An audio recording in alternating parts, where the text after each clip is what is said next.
Hello and welcome to Top Story. Today, South Africa, where the ruling African National Congress Party is in the throes of its first leadership contest for 58 years.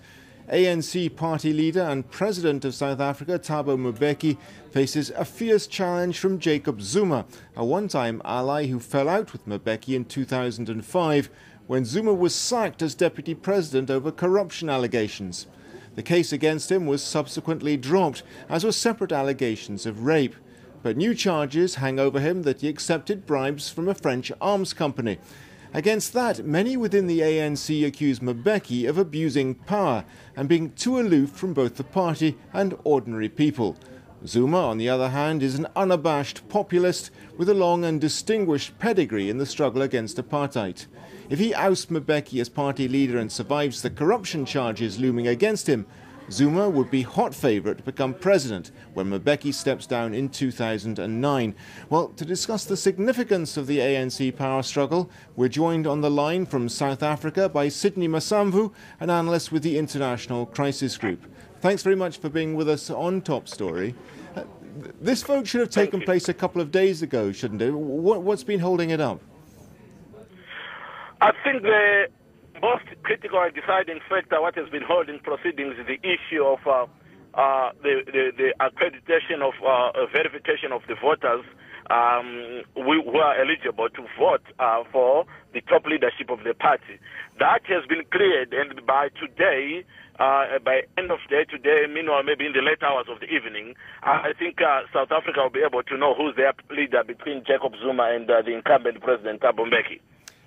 What sort of a man is Jacob Zuma? Because we hear lots of things about him, including very strong criticism from ex-Bishop Tutu of Cape Town. What is it about him that excites such strong feelings? You see, Zuma is quite a controversial, not very controversial sort of leader, as it were.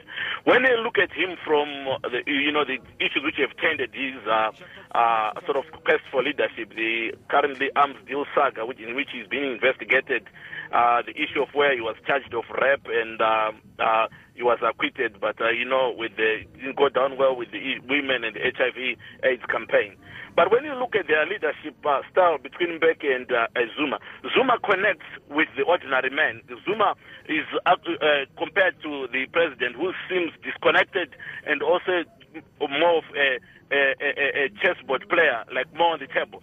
Zuma is with the grassroots, and this is actually being exposed or sort of coming to fore at the Polokwane Congress, where the ordinary membership of the party seems to be connecting with the Jacob Zuma style of leadership, saying he's caring, he's warm, and this is the person which the ANC, the South Africans sort of want as a leader, a person who understands their problems.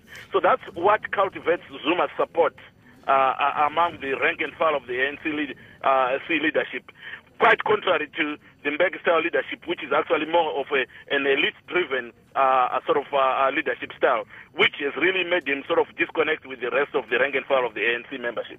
It's a bit humiliating, isn't it, for President Mbeki that this challenge should be such a strong one, that the real possibility exists that he could be ousted as leader of the African National Congress at a time when he's acting president of the country. Indeed, actually, it's an event which has all the ingredients of really changing the political landscape of politics in South Africa and in the whole region. Because the possibility of Mbeki being ousted by Zuma, actually, right now Zuma is the front runner, and that the deputy of the current incumbent can go on to oust him is really quite a humiliating experience, which actually would alter the political landscape of politics in South Africa. Mbeki has also questioned the moral probity, as have many others, of Mr. Zuma, but it doesn't seem to have had much effect on his popularity, particularly within the ANC. What does that say, though, about the ANC itself? You could actually see that the membership of the ANC want change. They're actually saying, okay, Zuma is flawless, he's faulty, he has some flaws, but they're actually saying, they are voting on an issue of saying, Mbeki, you have had your stint and it's time you depart. So really, the fault lines of Zuma in terms of the moral standing are actually being looked for the simple pursuit of saying, Mbeki, you have served your stint. The African National Congress membership wants change of leadership. So this has made the delegates and obviously the voters to overlook the issues which Mbeki is raising about morality and the need for people with a high standing morality to lead the ANC. It appears the ANC rank and file membership is saying, as of now, if it means Zuma will get us past your president, so be it. What about these other corruption charges that apparently are hanging over Mr. Zuma? How strong are they and how potentially damaging to him are they? On the first of it, we await the NPA, the National Prosecuting Authority here, has said that it will lay new charges. And we're saying it actually enhances their case that Zuma has had some tax evasion and some financial misconduct. So quite strong, and it remains to be seen how Zuma is going to defend it. And actually it has the impact that Zuma may as well be the SA president, the ANC president in the immediate short term, without prejudging how the court case will come out. But if he's convicted, it might well mean that he won't be, as the ANC traditions say, that the ANC president shall be the president of the country. It may well mean that between now and 2009, when the general elections are held, maybe Zuma might have been convicted by then, and it may disqualify him to be the ANC, to be the country's president. A development which will create an opening for another candidate, to step into the fray. So all is not over yet. In terms, even if Mbeki were to be ousted today, the court cases hanging on Zuma will still have a bearing on whether he will indeed march on to become the country's president in 2009, or he will be convicted and another opportunity for another candidate to step in will arise. The ANC has dominated South African life ever since the end of apartheid. Does it remain the case that it is an almost invincible force within South African politics, or are things changing?